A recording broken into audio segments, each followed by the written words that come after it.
Okay, your bailout's here. You can get at least $10,000 or more right now, and almost everyone qualifies. In this video, I'm gonna explain who qualifies, how much you can get, how you can get it, and when. I mean, it's free money, and we should all go get it right away. But there's a couple risks that you need to watch out for. I'm gonna cover those in this video, help you navigate this, so stay tuned.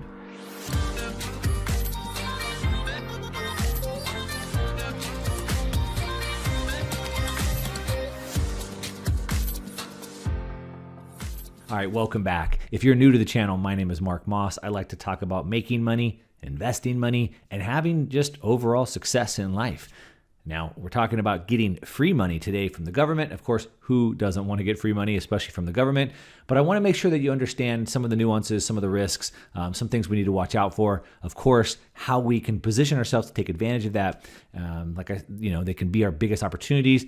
If you don't want to stick around to the end, down in the description, I have some links so you can go get right into the forms and start filling that out. But I recommend you stick around to the end. Now, like I said, the government wants to give you free money. All right, now this is part of the $2 trillion stimulus bill. I talked about this last week. I talked about the stimulus bill and how much, you could get $1,200 a month and per child, and if you make under a certain income level. I talked about the middle kind of getting cut out. Well, there's something for the middle, and that's what I want to talk about today, right? So I kind of said the middle is getting left out, but really, we found out there's really money for everyone if you know how to get it and if you act quick enough, all right? And this probably includes you. So before we talk about who qualifies, I just want to stop for a second and get a little bit of perspective to think about how big $2 trillion really is. So if we think about $2 trillion, it sounds such a big number that it's hard to even really think about what that is, but it is. It's more than all the money we spent in 18 years of war with Iraq and Afghanistan. More than all the money we've spent in 18 years. It's 3 times the amount of bailout we got in the great financial crash of 2008. It's more money than all the corporate and individual income taxes collected in a year, all right? And so like I said, I talked about this last week, but there was a piece that I didn't dive into. That's what we're going to talk about today. And so there is $350 billion that's going to go to the SBA, the Small Business Administration, and there could be money in there for you. There probably is. So if you're a small business, you're self-employed, you're a corporation, you're a consultant, you're a contractor, have you ever received a 1099 or have you given a 1099?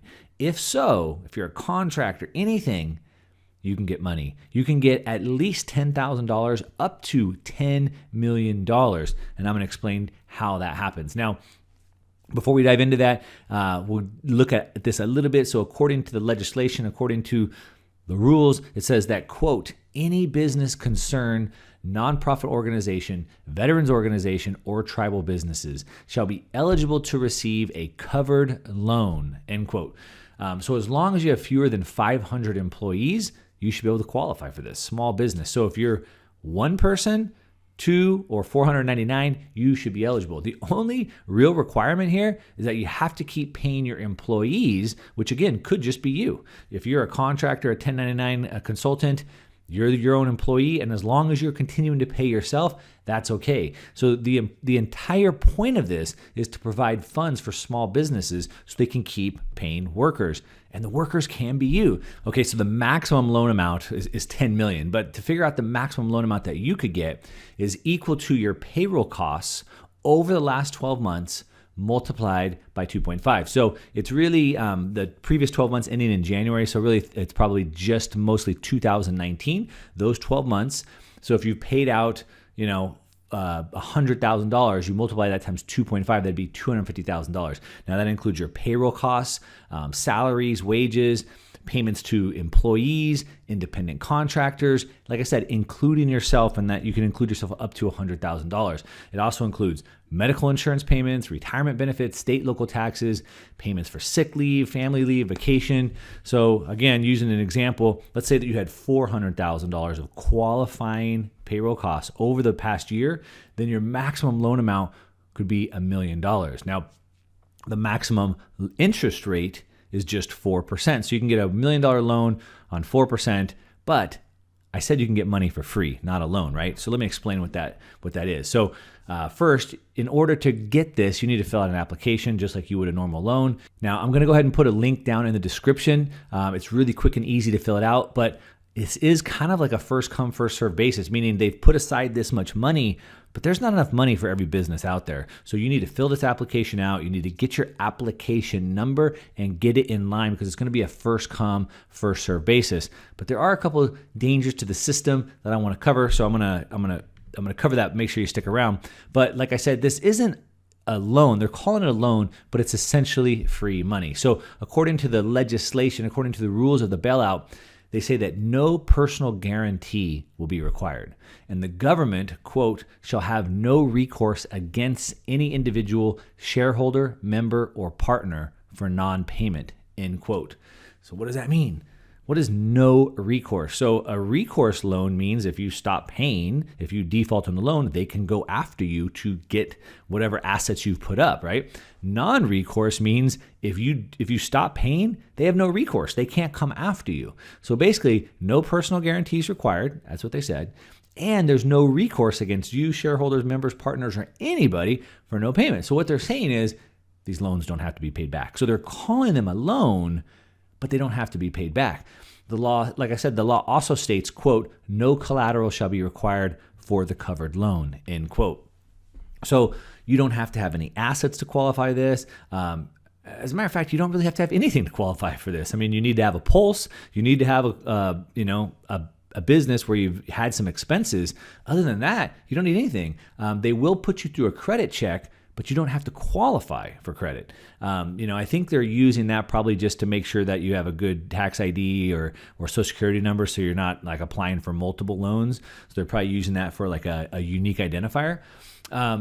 So basically, as long as you have some sort of expenses, whether you're self-employed or a business or independent contractor or whatever, you can pretty much qualify for a loan that doesn't have to be paid back, all right? So the bigger picture about this that we need to be aware of is that, I'm sure that most people, I'm sure you will use these loans as they're intended, right? You're going to use this money to stay in business, continue paying workers, and eventually most people will probably do the honorable thing, which is pay the loans back with no interest.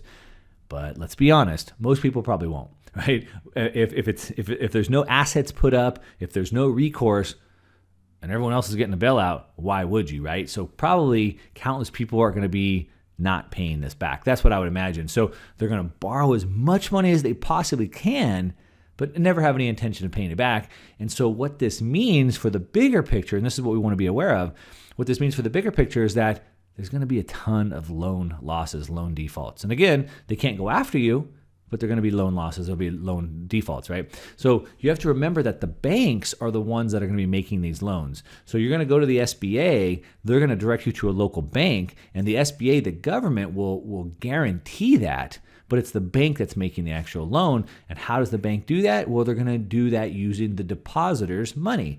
That means your money. So your money's in the bank, and the bank is loaning that money back out. And like I said, the SBA, it's a government organization, and they're going to guarantee the loan, but there's still a lot of things that can go wrong. So let's say that the bank doesn't put the paperwork together right, or the loan wasn't made, in the right prescribed way. If the business didn't actually qualify, then the banks could suffer losses. And then, of course, because they're guaranteed, the taxpayer is going to suffer losses as well. And so there's going to be lots of different risks.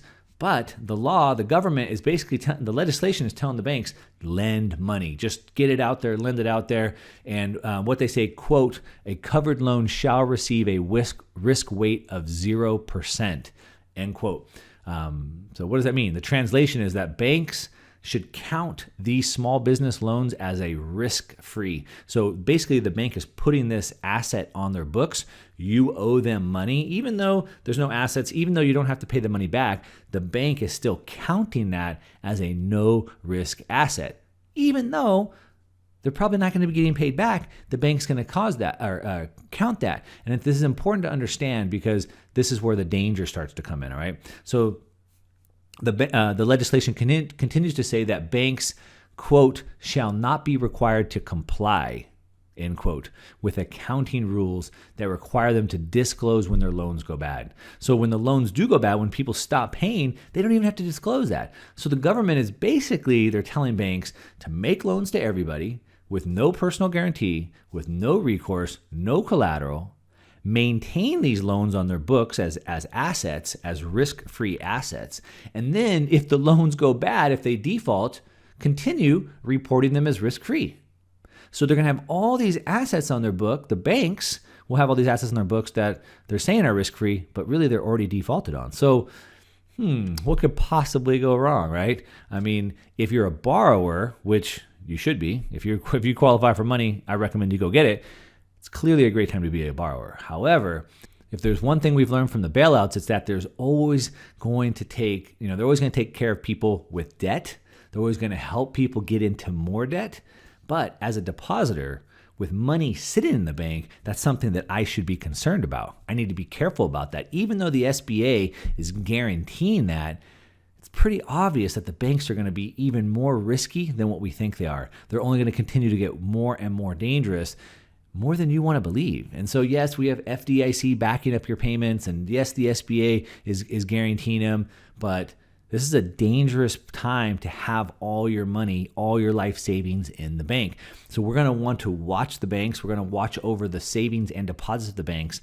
And we're going to want to consider having less exposure to the banking system. So just like, if you're not sleeping good at night with how much money you have in gold or how much money you have in Bitcoin or how much money you have in the stock market, you would want to reduce your exposure. Well, you may want to consider reducing your exposure to the banking system because your deposits are going to be at risk as all these SBA loans go out.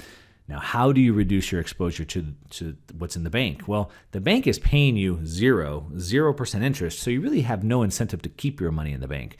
If you're making 0% interest in the bank, why not hold it in gold, right? Gold is outside the banking system, and it's on pace to really start taking off. Bitcoin, again, outside the banking system, and it's on pace to take off.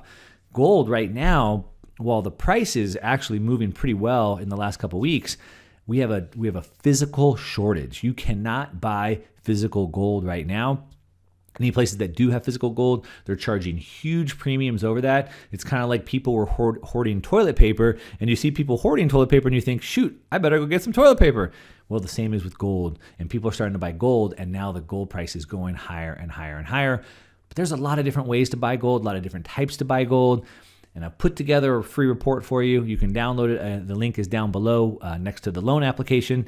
And download the free report. And I'm going to talk about the easiest ways to invest into gold, the different ways you can invest into gold, how to look at the different types of gold that you can invest into, how you can look at them differently, and how you can make up to 10 times on the price of gold. Really, really easy. And I'm giving it all to you for free. The report's down the link below. But if nothing else, go get the money that's coming to you. Like I said, the link's in the description for that. As a matter of fact, I have another link in the description for WeBull, and you can set up a free stock trading account, and you can get 2 free stocks. So if you sign up, you get 2 free stocks, get the free report I'm giving you on gold stocks, and use those 2 free stocks to get a couple gold stocks. It's all for free.